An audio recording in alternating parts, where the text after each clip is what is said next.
considered my ways and have turned my steps to your statutes. I will hasten and not delay to obey your commands.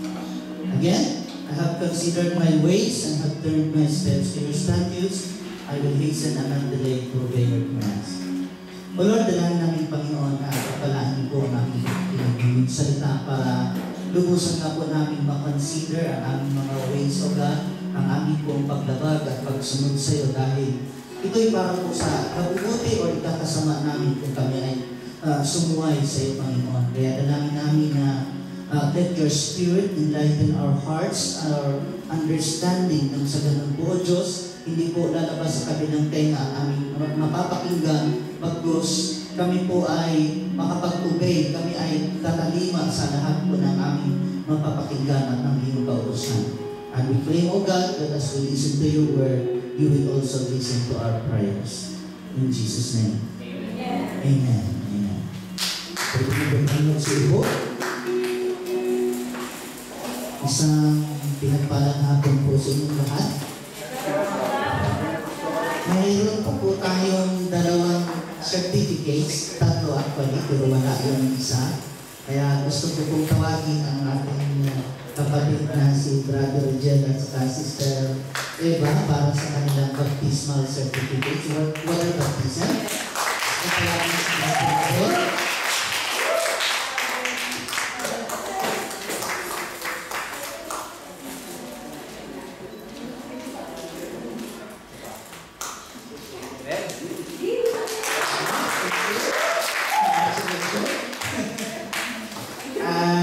Si Sister Eva.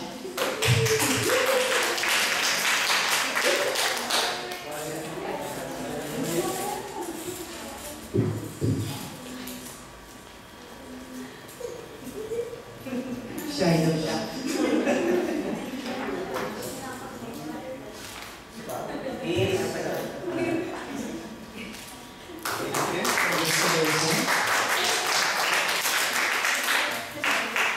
Okay?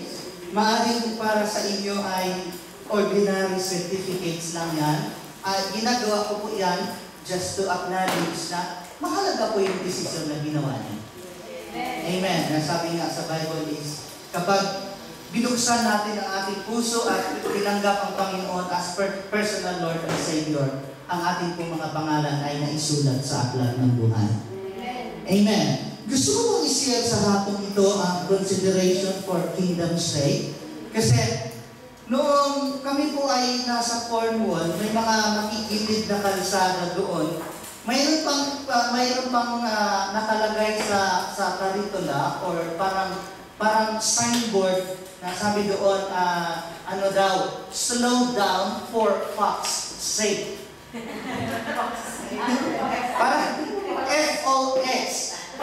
Parang pinaganda lang nila yung word na fox. O hindi ko alam kung talaga maraming ang fox sa lugar na yon. Pero sabi ng karitula, slow down for fox sake. Kasi nga masyadong makikita yung kalsada. Yung mga nakasakay sa ating doon, alam nila kung gaano kakitid yung mga dinadaanan namin. Kaya ko po ito binanggit kasi maging sa motorway man, you will repeatedly see signs for services which says, tiredness can kill, take a break. Napapansin niyo po ba yun nung nag-biyahe kayo? Yes. Amen. Totoo nga naman. Tiredness can kill, so take a break. Ideally, you are supposed to take a break after 2 hours of driving. Yan, talagang kabisado ni Brother Jaime, na medyo hindi ko binibigyan pansin. Hindi noon sa nagyayabang ako, pero nanghihinayang ako sa oras. Okay, bigyan ko pa kayo ng illustration. Alam niyo po ba na obligation po ng employer natin sa bansang ito na magbigay ng day off? Yes. Alam niyo yan. Karapatan ng mga employee na sila tumanggap ng day off sa kanilang employer. Sa Singapore, palibasa kasi nakarating ako doon, lalo sa Malaysia, may mga Pilipina doon na ang kanilang break once a month lang. Hallelujah. Biruin nyo, living in, tapos ang day off once a month lang, twice a month. Slavery. hindi maganda yon. Kasi kapag hindi ka nakapag-rest, hindi ka nakapag-break, yung performance mo din humihina. Nasusundan ba? Okay? To rest your mind and body kapag ikaw ay nag-take ng break. Gets ba? Sa break na ito, okay, once rested, your performance is a lot better. Lalo na doon sa mga nurses na mahilig mag-bank, mahilig mag-overtime. Kapag hindi ka, yung day off kasi, minsan yung annual leave, ginagamit pa as bank. Kapag kulang na yung day off mo, napapansin mo, kahit pag-iisip mo, kahit kilos mo, bumabagal. That's right. That's right. Why? Because once rested, your performance is a lot better. Okay. So in our life journey, breaks are necessary. Take a break. Nakikit ka. Kaya nga po, sa Catholic Church, ang tawag po ng retreat, ang tawag po ng camp o sa Catholic Church ay retreat. Ano ba ibig sabihin ng retreat? Umatras? Or hindi ibig sabihin nag-retreat ka, nag-surrender ka na. No surrender. Retreat din, hindi rin nanamahol ka na nag-surrender. Kasi nga may movie, no retreat, no surrender. Hindi pagkit nag-retreat ka na, nag-surrender ka na. Necessary na ikaw ay mag-retreat, pero sa pag-retreat mo, huwag kang mag-surrender. Nasusundan mo ba ako? Okay. So, it is during these breaks that we can take considerations or careful thoughts. Ang consideration, ang ibig sabihin ng consideration ay careful thoughts. Naalala ko tuloy yung isang phrase na sabi doon sa phrase, please be considerate in considering the most considerable considerations to be considered. Nasusundan niyo ba yun? Ulitin ko ha. Please be considerate in considering the most considerable considerations to be considered. Ang dami mo. So, sa mga breaks na ito, nagkaroon tayo ng careful thoughts. Nagkaroon tayo ng consideration.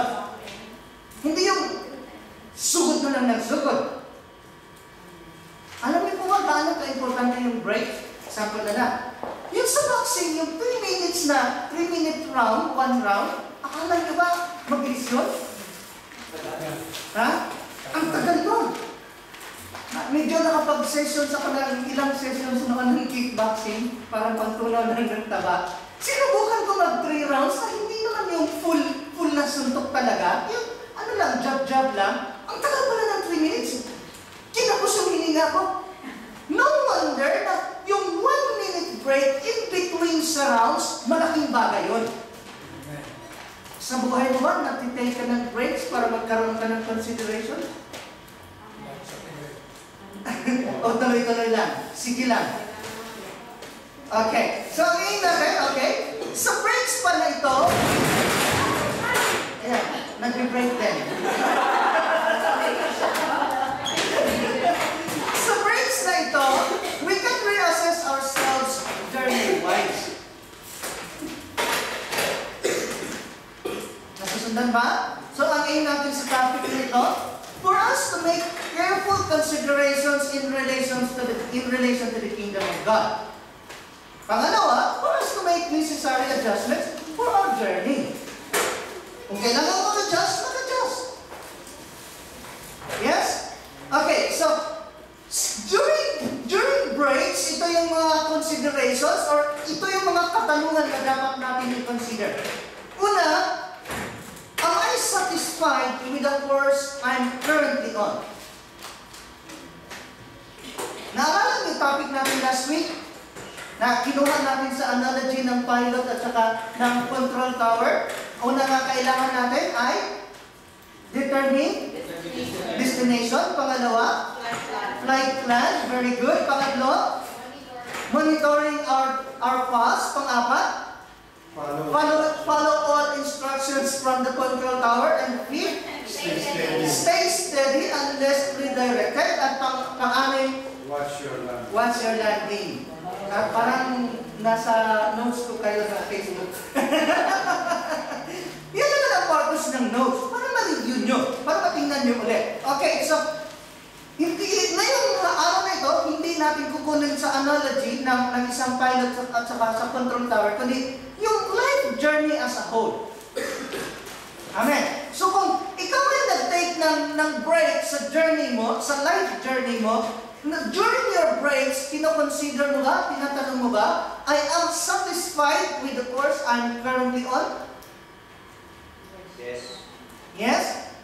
Okay. So mainam na yung nag-take ka ng break, nag-consider ka, kung napagtanto mo na, kumbaga sabi sa kainta, na-realize mo ba?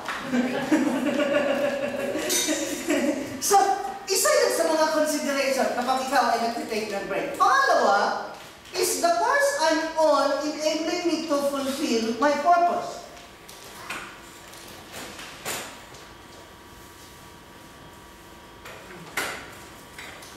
Remember, our topic is considerations regarding the kingdom of God, in relation to the kingdom of God. So, sa break mo, or sa retreat mo, sa camp, ikaw ba ay nakapagtanong na ang course mo ba ay nag-enable sa iyo to fulfill your purpose? Yung landas na tinatahak mo, patungo ba sa kaganapan ng purpose mo? Amen. Consider niya. Okay, isa pa? What took me off course and what kept me there? Kung naligaw ka ng landas, nalihis ka ng landas doon sa patutunguhan mo, what makes you off course? And what keeps you there?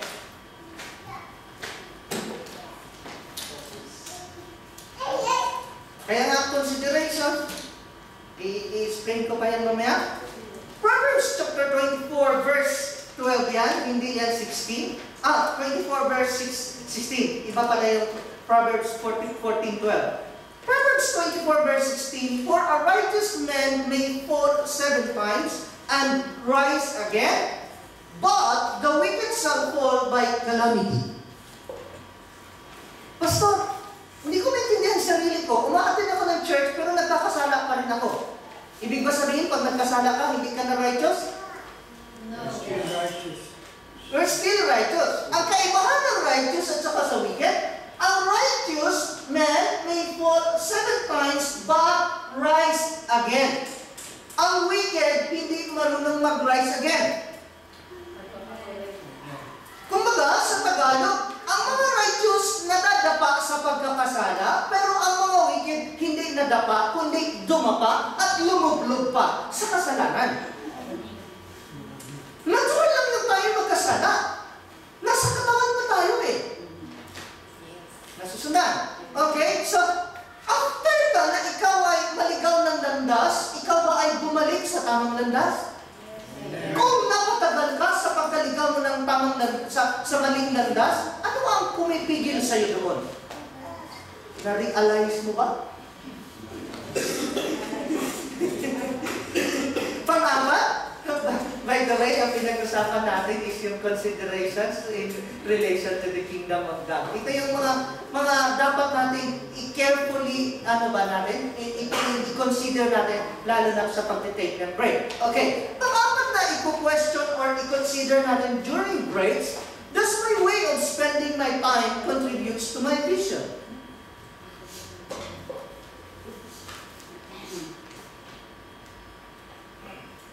Sana naman yung pananahimik nyo ay nag-consider na kayo.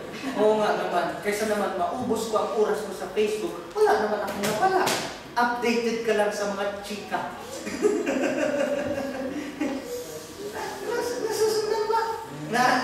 Naalala ko tuloy yung parang mga simpleng codes lang na ginagawa ng mga Pilipino sa Pilipinas. Sabi daw ng magulang, anak, na yung pinadala kong pera sa'yo, naubos mo ba para sa project mo? Ano ba yung application na yun?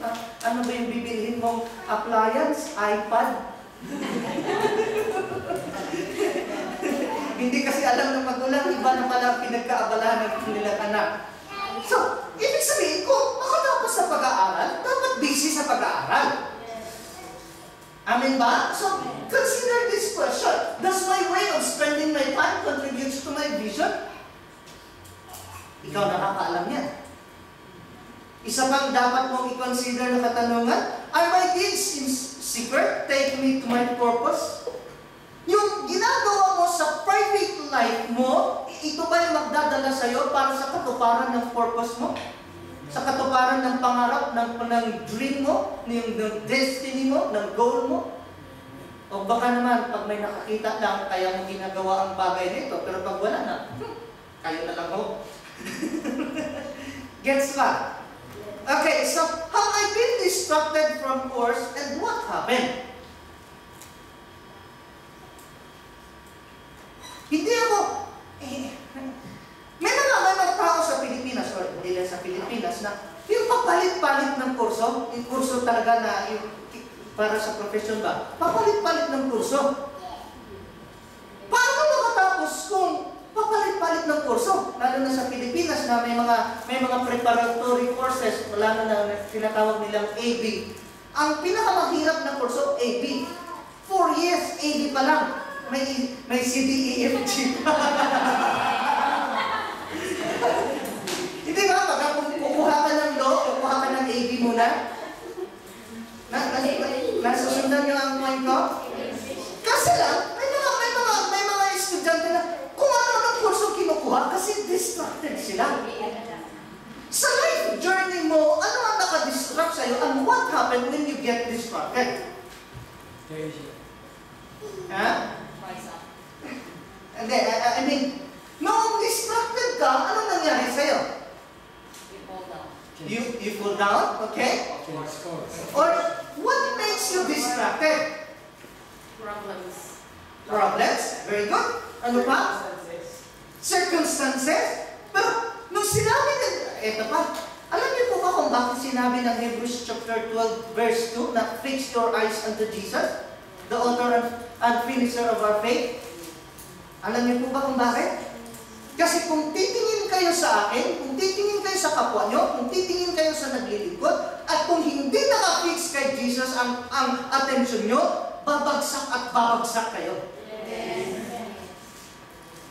Kaya nga, commanded ng Lord, fix your eyes. Kung bumagsak ka, the reason behind is you're not fixing your eyes unto Jesus. Sa life journey mo, kung hindi ka nakafix doon sa destiny mo, sa goal mo, distracted ka talaga. Amen. Okay? Why am I in the same condition as I was last year with no improvements? Hallelujah. Na-stuck ka na, kulang sa langis. Walang bastusan, ang langis pampadulas. Alam niyo po ba gaano ka-importante ang langis sa engine? Kapag walang langis, hindi gagana yung engine? Meron na akong Pilipino, tinanong ng kasama niya sa bahay, nilangisan mo ba yung makina mo, yung kotse mo? Chinek mo ba yung engine oil mo? Tamo lang ng tamo. Hindi pa nag-chinecheck, naubusan ng oil yung engine ng makina na. Umusok. Tapos. Ang bili niya ng kotse niya, 900. Nung tinanong niya kung magkano magagastusin pag ipagawa, 2,800. Pinapit-pit na lang yung 900 niya. Ang yabang naman ng isang kakilala ko na nagsasalita yung kotse niya, kasi yung isang kakilala ko, may mga kotse nagsasalita na sa iba, ano lang, nagbibigay lang ng caution. Low engine oil, low fuel. You need to refuel. Yung kotse niya nagsasalita. Sabi noong nagsasalita ang kotse niya, kasi yung kotse mo kasi pipi, hindi nagsasalita. Nakukuha yung point ko, bakit ba dahil napunta doon? Okay, so, have you considered why am I, or why are you in the same condition as you were last year with no improvements? Naalala ko noong second anniversary, noong pinag-MC ko si Ate Wayne at saka si Brother Jaime dyan sa Ivy Center, sabi ko, maaaring kinabahan kayo, pero naniniwala ako sa potential nyo. You will not be the same few years from now. Ang sagwa naman kung after 5 years mula ngayon, ganun pa rin. Di ba? So, consider mo ba yung question na yun? Why are you in the same condition as I was where you were last year with no improvements? Ito pa, ano, ad-lib lang ito, ad-lib, para maintindihan nyo ng gusto. Meron akong kakilala sa El Shaddai, 24 years na siya nag-preach. Hallelujah. 24 years. Ako, 18 years pa lang. Compare sa kanya, 24. Pero, kung makinig ako kay Jake or doon sa mga nag-i-exhort dito, mas piliin ko bang makinig sa kanila kaysa doon sa kanya. Bakit? Kasi, hindi naman nag-grow. Imagine, 24 years in preaching, the way siya mag-preach bago ako na-renewed, way back 1992, ganun pa rin siya mag-preach ngayon. Sa English ko, hindi ko sa binigyan ng love gift. Sabay ganun. Magkadikit kasi kami, close kami na ano, dahil nga sa same ministry kami dati. Pero, nainis ba ako na sayang yung pagkakataon? Anong ginagawa ng mga ito? Full-time kong maturingan, pero hindi nag-grow. Hello? Isang reason kasi kung bakit disappointed ako or isang reason bakit nagagalit ako sa mga anak ko or doon sa mga inaasahan kong mag-grow kasi inaasahan ko or I'm expecting na sila mismo mag-grow. Yun naman pala, hindi. Na-consider mo ba yan? Ano na yan? Parang na-stop talaga doon, kulang sa langis. Ayaw na gumana. Ito, baka namatay. Alin? Naka-off pa lang. Material na. May battery ako chinarge dyan kanina. Sorry. Nandiyan na. Gumana na. Okay, so, isa nung dapat natin i-consider kapag tayo ay nag-take ng breaks or retreat, why haven't I developed or advanced in any areas?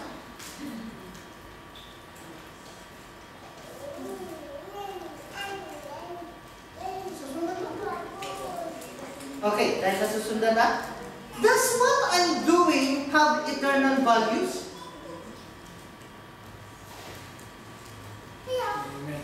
Ano ba yung kinanta mo kanina? Na may part ng kanta kanina na hindi tayo nag-ano doon sa mga bagay na less valuable, kundi yung makalangit. Set our eyes on what will last. Set our eyes on what will last. Sa ginagawa mo ba may eternal values?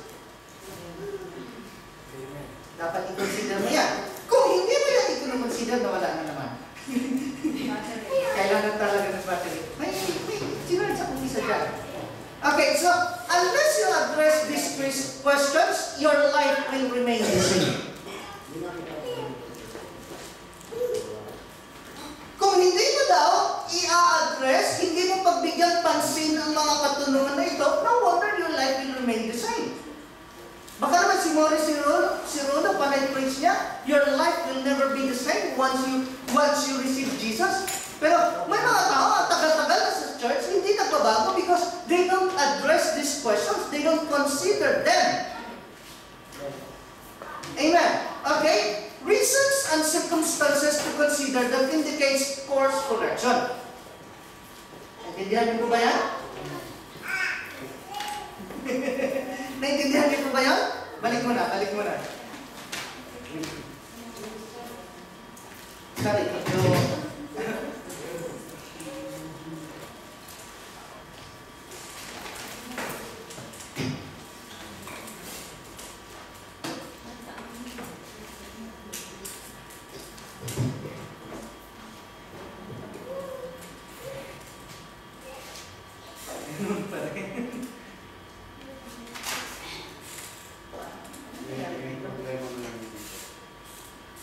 okay, so, balik mo na.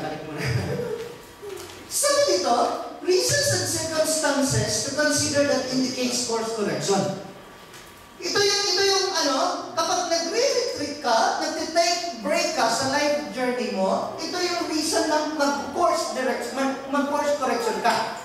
Kailangan kung mayroong baguhin. Una, yun is your goal. Okay, concrete example. We are praying praying for 100 regular attendees by January 2008. Where are we now? 2012 pa rin. September. Ilan months na na? Let's say 4 months. More or less. So kung hindi tayo magpo-consider, we'll just carry on with what we're doing. Sa tingin niyo, ma-achieve natin yung ating goal? No. Okay? You didn't accomplish what you planned because you didn't pursue wholeheartedly what you wanted to achieve.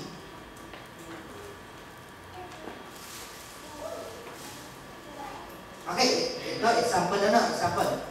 Meron akong classmate na hindi sanay magpuyat nung nag-review kami ng board exam. Kaya ang ginastos na naman nung nag-take kami ng board exam, way back 1994, mga 13,000 lang naman. Sabi ko 13,000 pesos. That time, malaki na yun. Sabi ko dun sa kasama kong ang aga-aga matutulog, hindi ka ba naawa sa magulang mo? Gumastos ng 13,000, tutulugan mo lang. Pilit niyang gumising. Medyo dudulig-dulig. Lalong nadulig kasi hindi nga siya sanay magpuyat. What I'm trying to say is, may mga estudyante, mga pinapaaral natin sa Pilipinas, lalo na kung ang nagpapaaral ay hindi naman talaga magulang, lalo na sa inyo karamihan dito, may mga pamangkin siguro kayo, apo na pinapaaral, pero hindi sila seryoso sa kanilang pag-aaral. How could they achieve their goal? Nasusundan niyo po ba?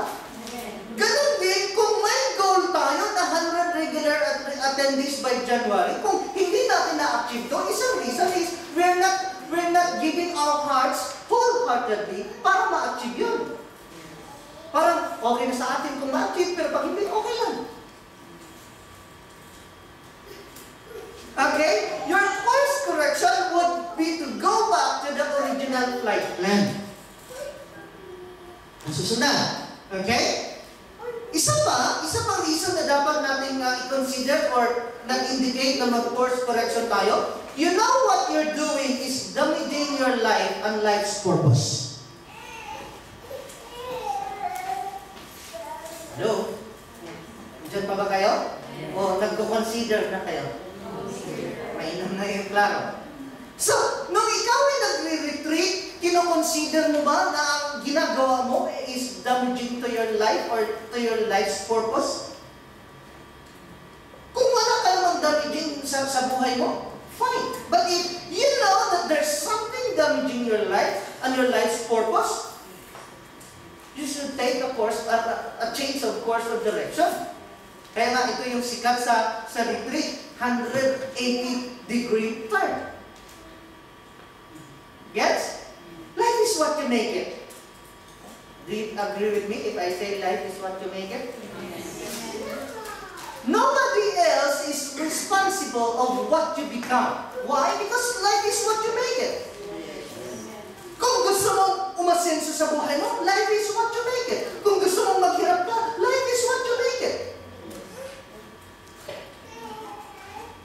Marami lang kasi mga tao, ang hilig nilang mangarap, pero ayaw na maggumawa ng mga katuparan sa kanilang mga pangarap.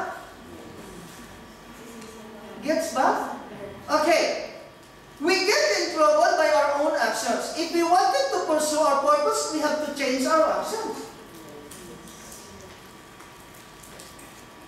Amen. Okay. Example na lang.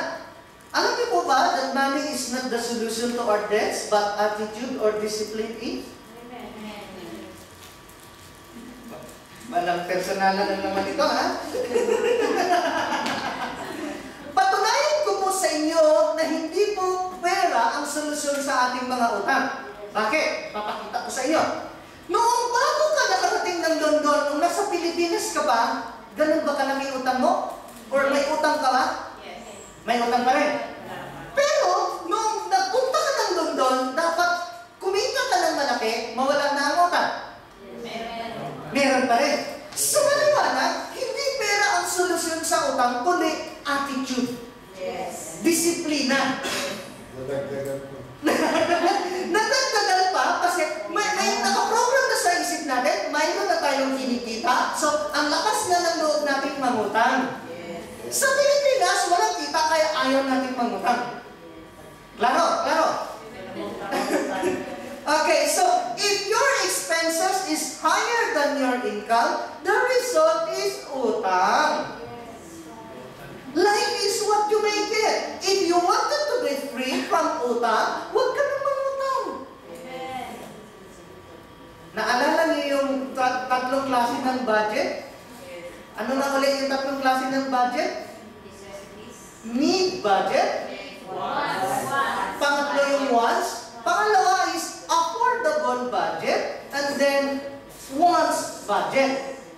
So, dapat mag-stay ka lang sa need budget mo. Lumagpas ka man sa need budget mo, at least affordable pa rin yung budget mo. Maraming tao, hindi naman need, hindi naman affordable, nasa wants budget, kaya ang resulta, utang. So, life is what you make it. Example lang yun, hindi ko sinasabing, pakialam ko magbubog kayo sa utang. Hindi naman tayo magkakalayo. At least kasi, kung nagkakautang man ako ngayon, part ito ng investment ko in the future. You must change your attitude. Ito, madalas kong i-quote itong shinare ni Sister Rita or pinost niya. Our problems and circumstances does not ruin our lives, but our attitude to it. So kung hindi nasisira ng circumstances, ng problema ang ating buhay, ang ating attitude na nakasira, change your attitude. If you don't like something, change it. If you cannot change it, change your attitude. Baka sabihin nyo, hindi ko gusto yung asawa ko, palitan mo asawa ko.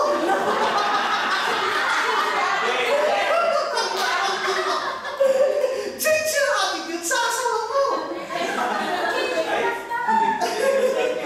Biruin nyo ba naman, kung lahat na, kung pwede lang palitan ng asawa, hindi na kailang palit na tayo.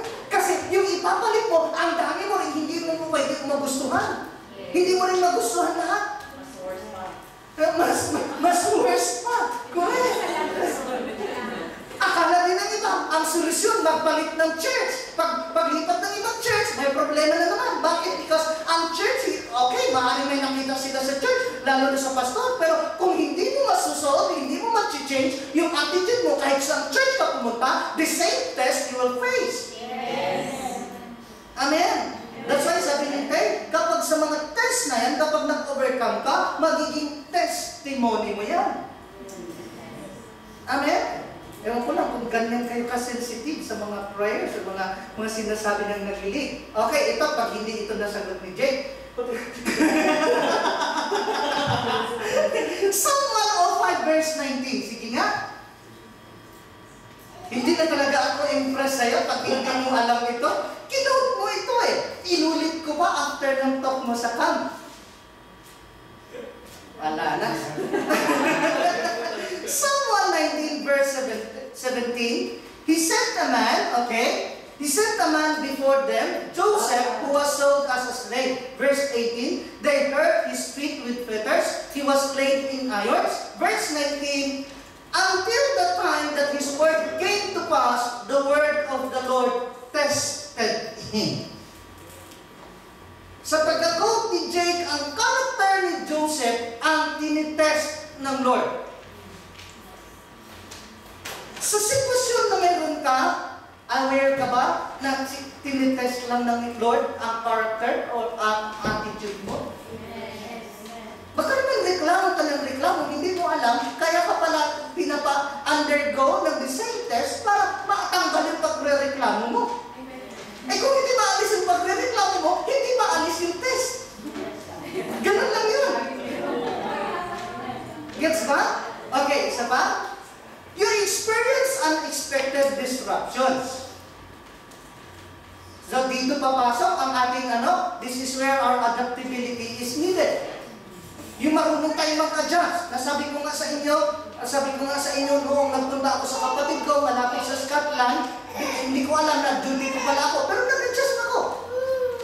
Sa mga expectations mo, pagdating mo ng London, maraming expectation or unexpected disruptions ang buhay, natuto ka bang nag-adjust? Amen ba? Alam niyo po ba yung mga Israelita na sa Numbers chapter 21, pinatuklaw sila ng ahas? Alam niyo po ba kung bakit? Nagre-reklamo kasi imbis na may shortcut, pinapalayo sila ng Lord. Umikot sila. Nagreklamo sila, pinatuklaw sila ng ahas.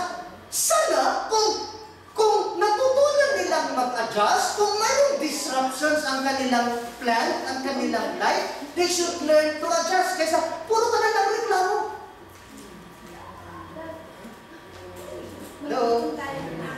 Ito, naglawin din ang ahas. Okay? Isa pa?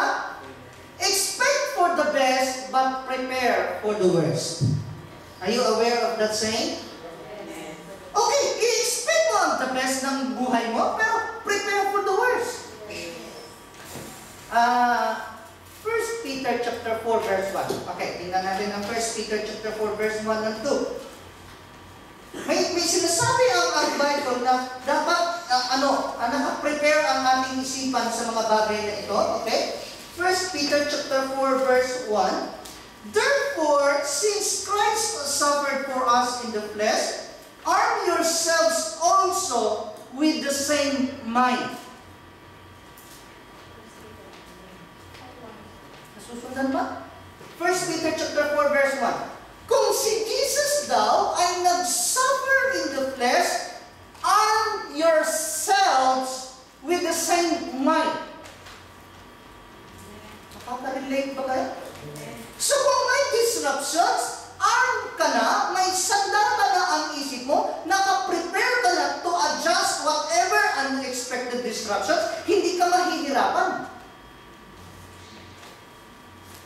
Hello? Parang hindi ito mood na papalakpak kayo, pero okay lang. At least nagko-consider kayo. Okay? Our main disappointments comes from an expectations that life would remain the same. Na-quote ko na yan sa ating topic na Kingdom and Adaptability. O nga naman. Okay? The disruptions that has thrown you off course could be minor inconvenience or a large setback, but you should not allow it to bump you permanently. Okay, maaaring nagkaroon ka ng disruptions, ito man ay minor or major, pero hindi ka dapat ma-bump permanently. Hindi ka pwedeng maisang tabi, hindi ka pwedeng manatili off course permanently, hindi pwedeng bumagsak ka na, hindi pwedeng na off course ka na, manatili ka na lang doon. Lahat naman sa atin nagkaroon ng time na wala tayo sa tamang landas. Sino ba hindi? Ano sinasabi niyo mayroon dito, hindi nagkasala? So sa time na ikaw ay na-off course, detours might be necessary.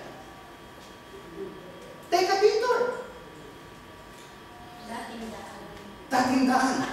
Alam niyo ba sa Biblia, nandoon ang dating daan? Sabi ng three kings, nagtatanong sila kay Herodes kung saan dinarasumpungan ang King of Kings. Pero sa panaginip, kinausap ng Lord ang hari, tatlong hari, huwag na kayong bumalik sa dating daan.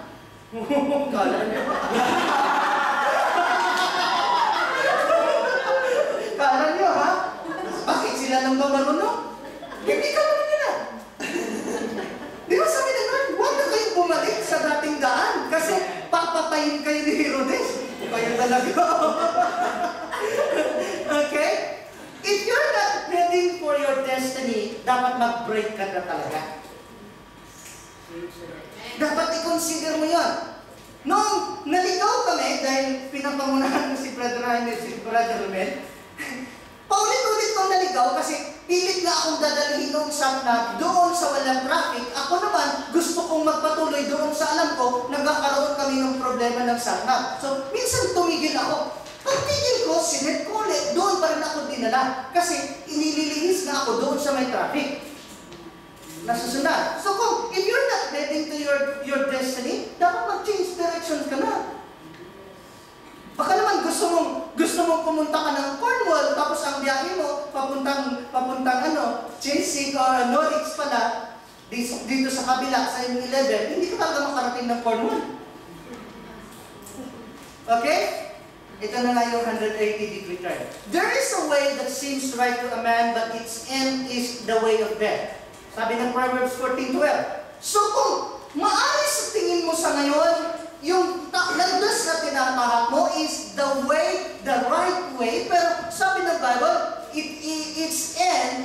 the way of death. Klaro? Okay, it's never too late to change. Amen? Hindi pa huli ang lahat.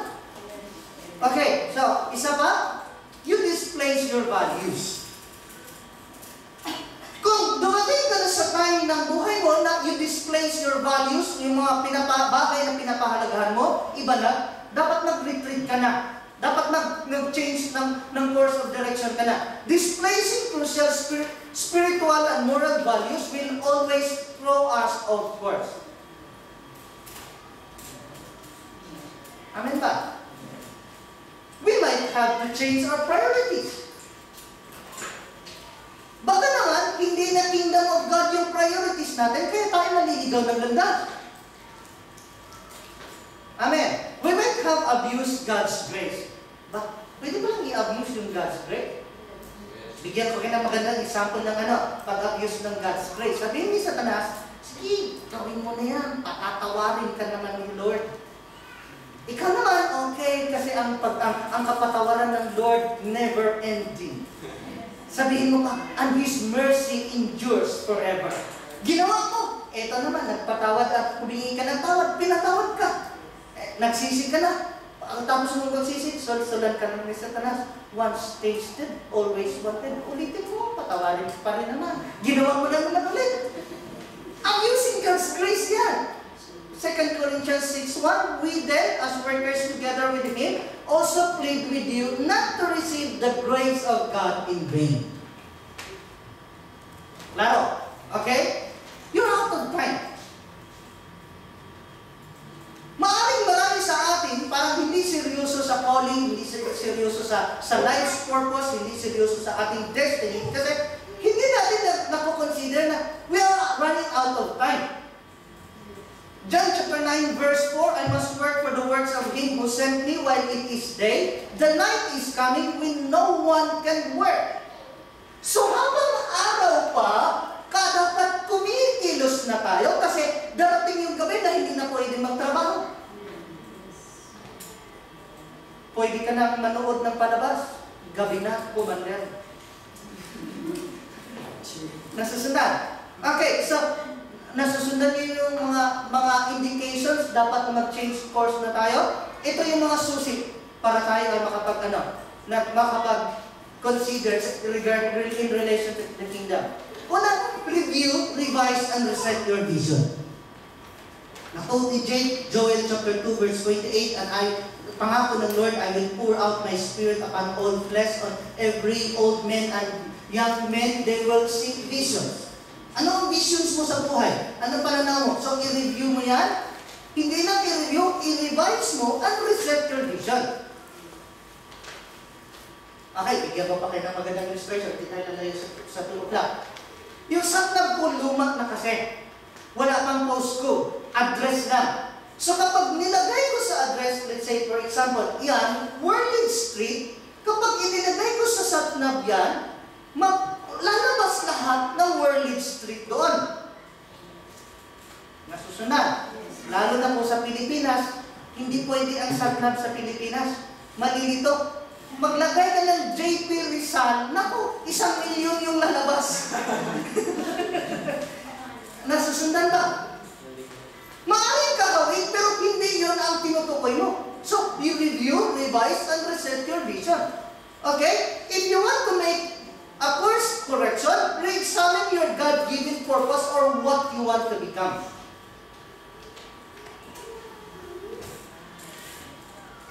Nasusundan ba? Okay, isa pang question. What is your preferred future?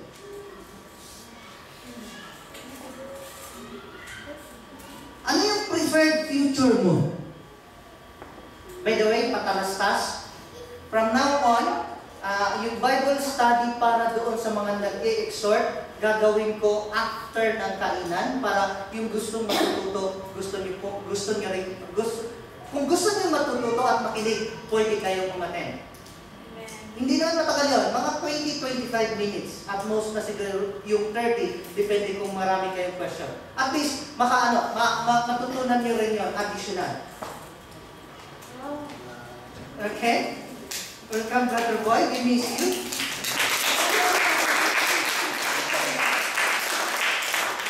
Okay, so, pangalawa, assess your obstacles. During your retreat, assess your obstacles. Okay, bigyan ko kayo ng isang illustration. Kapag ang isang boxer, mayroon siyang kakalabanin, ano ang kanyang gagawin? Inaaral? Yung? Saan siya mahina? Related sa topic natin. Assess your obstacles. Consider your ways. Consider your ways. Nandun tayo sa reassess or assess your obstacles. Ang kanila mong gagawin, panunuorin nila yung video ng kalaban nila. Hindi kayo nakakatsak mo. Or hindi lang kayo nag-isip. Hindi, joke lang. Tinitingnan ko lang din kung nakatsak nyo. Tama ba ako? Mayroong kanta sa mundo na sa, hindi ko alam kung air supply ito or ano, na sabi doon, do not cross the river if you can't swim the tide.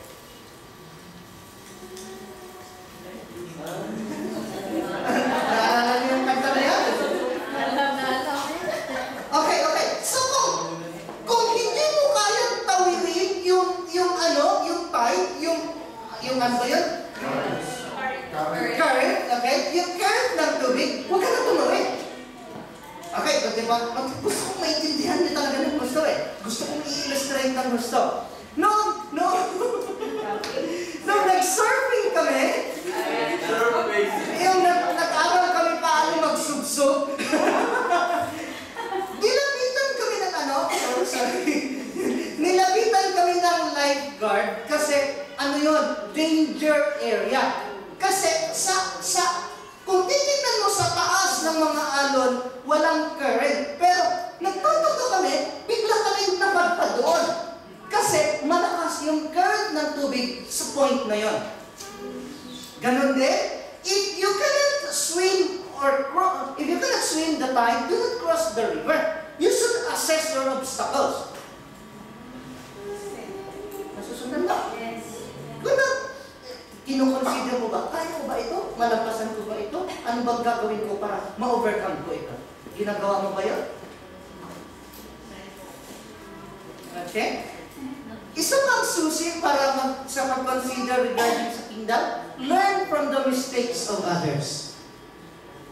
Why? 1 Corinthians chapter 10, verse 6. Now these things became our examples to the intent that we should not lust after evil things, as they also lusted. Verse 11. Now all these things happened to them as examples, and they were written for our admonition, upon whom the ends of the ages have come. Nasusundan niyo po ba? So, ang Biblia daw, maraming mga details sa mga sinauna, lalo na sa mga Israelita, na nagkakamali, isinulat for our examples and written for our admonition, na hindi na natin ulitin yung kanilang pagkakamali. Let's say, for example, maraming tao ang kanilang natutunan kay David kapag sila'y nagkasala, sabihin nila, si David nga, nagkasala ako pa. Alam niyo po ba kung bakit nagkasala si David? Natukso. Bakit siya natukso? Nakaugat kasi si Bathsheba. Paano naman kasi ito si Bathsheba? Open air yung banyo niya? Hindi kasalanan ni Bathsheba yun. Wala pa naman talagang banyo noon eh. Dito nga sa UK, hindi pa uso ang mga shower room noon or yung bathroom noon, di ba? Yan, alam ni Gina yan, dahil matagal na siya dito. Okay, hindi kasalanan ni Bathsheba yun. Ano nagiging sanhi ng pagkakasala ni David? O bakit siya natukso kay Bathsheba? Sige nga? Ha? Yes! Panahon kasi ng gera. Sabi ng Bible, panahon ng gera, si David nagpaiwan sa palasyo niya. Di palasyo, tiningin-tingin siya doon sa balcony niya, nakita niya itong si Bathsheba, nakahubad, hubad-hubad, naliligo, open air yung banyo niya. Gira, tapos hindi siya pumunta sa gira, natural, kung hindi mo ginagawa yung dapat mong gawin, iba yung gagawin mo. Ganun kasimple yan. Gira. Gira, hindi na natin pag-usapan yung ano. Nasusundan. Okay, example lang. Alam niyo po ba kung bakit bumagsak si Si Samson, sige nga. Malapit na nakakapit. Ha? Bakit siya bumagsak kay Delilah? Na-inlove kay Delilah. Okay, maliban pa doon? Sinabi niya ang sekreto. Pero ano yung main factor bakit bumagsak siya kay Delilah? Hindi. Sorry, better luck next time.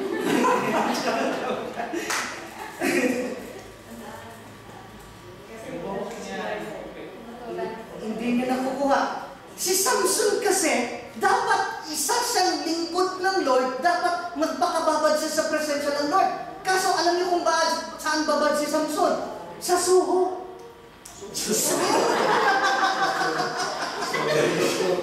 Babad siya doon sa mga lugar na maraming prostitute. Bisaya. So,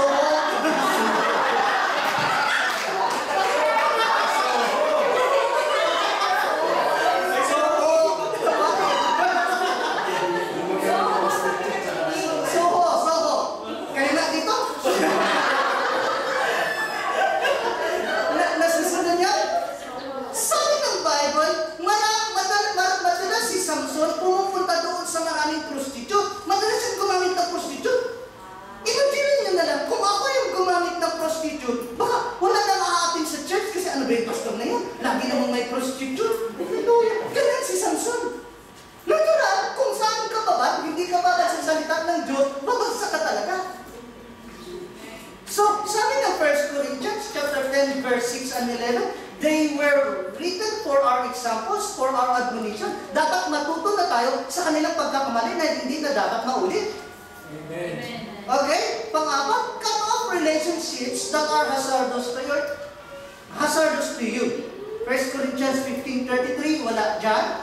Ano sabi doon sa 1 Corinthians 15:33? Evil company corrupts good habits. Okay? Isa pa? Change the environments that hindering your progress. Example na lang. Your entertainments. Okay? Change your environments that hinders your progress. Una dyan. Ano bang entertainment meron ka? Facebook. Ang Facebook ba, hindi ko sinasabing huwag kayo mag-Facebook kasi ako din nag-Facebook, pero ang Facebook ba nakakatulong kung anong magiging gusto mo sa buhay mo pagdating ng araw? Sometimes. In what way? Maaaring nakikikote ka lang, pero madalas ang nakikita mo, hindi yung magandang quotes. Mga chismis. Okay? Your job situation.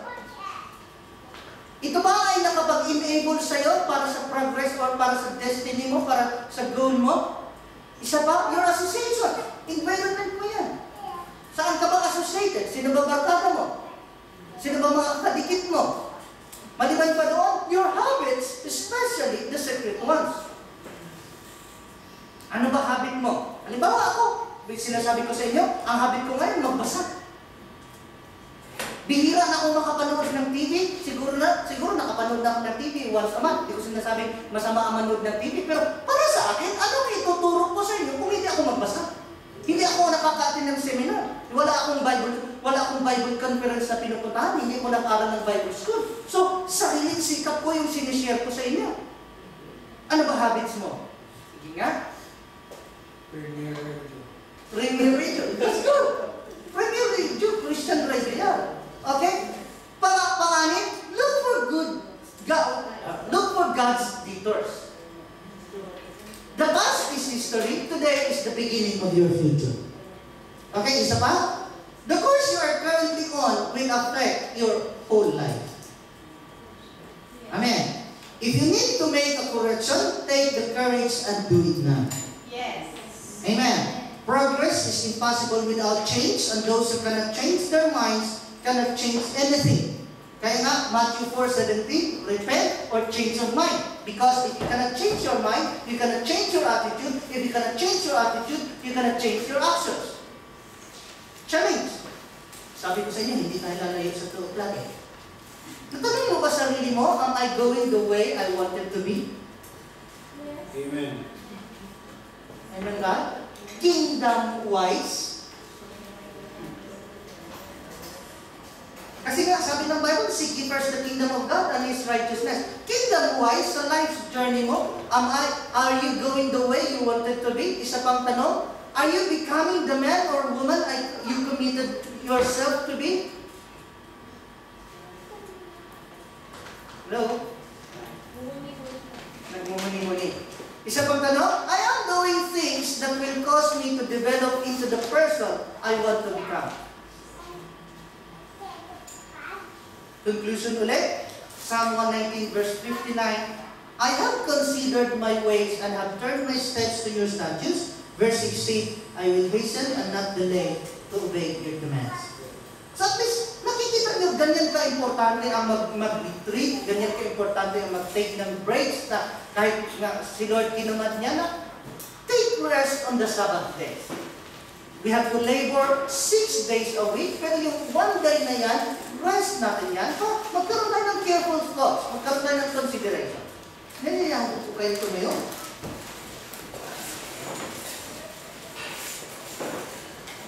Hallelujah. Lagay po natin ating sarili sa presensya ng Lord. O Diyos, salamat po sa iyong mga salita. Salamat sa oras na ipinagkaloob mo sa amin para kami po ay magkaroon ng careful considerations of that.